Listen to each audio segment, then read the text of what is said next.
Hi and welcome to Deep in the Bunker on what is a beautiful day in May, and today we're going to be taking a review of my survival garden, the progress I've made and what I can do better.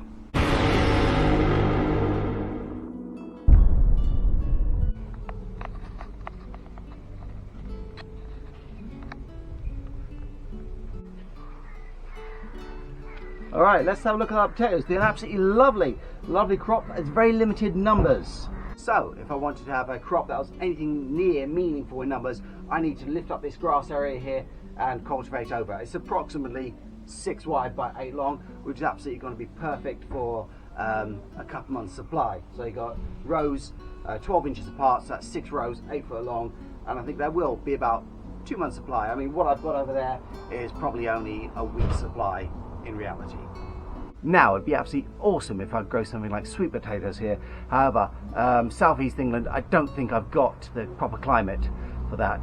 But sweet potatoes would be absolutely ideal, or cassava, something like that. Something that's so dense and rich in calories. I think it's like per pound is like 700 calories per pound, and you know, that's the ideal. But potatoes as they are, they'll have to do. Right, now I'm super happy with my pear trees this year. I've got my Moorcroft, my Obelisk, my Cadillac, Conference, and Ware Superfin. Absolutely fantastic, and finally they're all doing well. I say finally because my Cadillac here has only just come out into leaf. As you can see, really young tender shoots, and that's because it's 2 months late. It is the end of May now. All my other trees came out the end of March, so 2 months on. And it took me a lot of strife. I was really worried about the tree, but it finally came through. I won't going to have any fruit this year, but I will have a live tree, and which is more important. So no pears this year, but pears next year.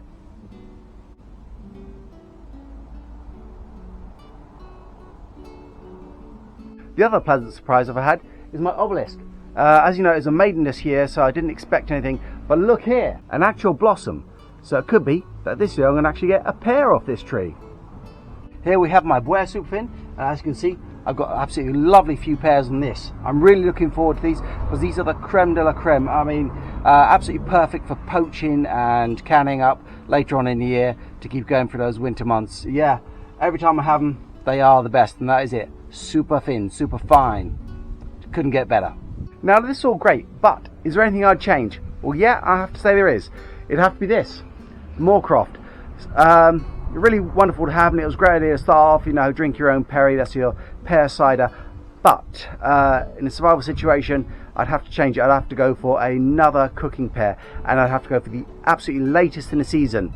I'm going to go for a winter Nellis. Its keeping properties are unbelievable. Check it out on Google, winter Nellis.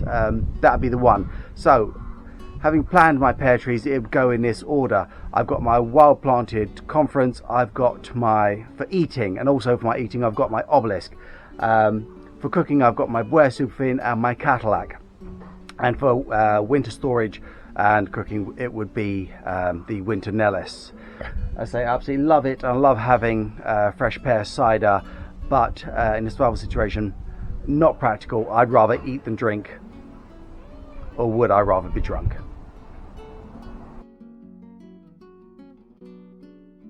Now, even in the smallest gardens, like mine, I found I could plant a huge variety of crops. So here I've got my carrots, onions, peppers, that's bell peppers, and I haven't bothered with tomatoes because I get them from my neighbour and I get them from the shop. They're pretty available, but I could plant them if I wanted.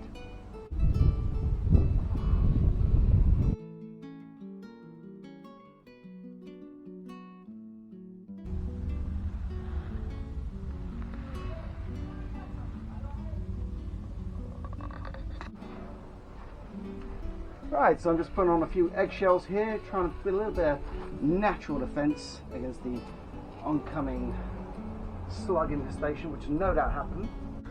I'd rather use something like this, which is nice and natural, especially as I've got curious kids hanging around.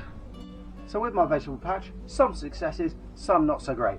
The broccoli coming on absolutely a treat, wonderful.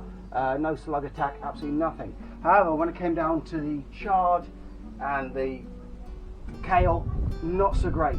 Had a bad wind a few weeks ago and knocked out 50% of the crop, just the wind blowing on it, didn't do well at all. Some bit flat on the ground, so I had to replant a few seeds, but not a problem. It's early on enough in a season where, you know, it could recover. Now, I chose these crops on 2 points. First of all, for their high nutrient and vitamin content, and secondly, I knew what to do with them. I knew how to cook broccoli, I knew how to cook chard, I knew how to cook kale. And for these reasons and none else, apart from being super easy as well, 3 reasons then. Yeah, no one expects a Spanish Inquisition. Watching Monty Python to get the joke. Anyway, yeah, so they really were the top choice for me. Would I do anything differently?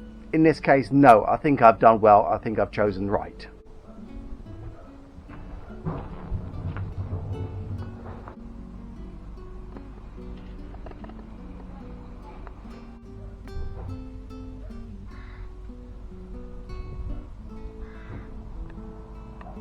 So here we have my herbs. Come in all shapes and sizes. I've got my thyme, I've got my oregano, I've got my dill, chives, and many others that I've probably forgotten out about.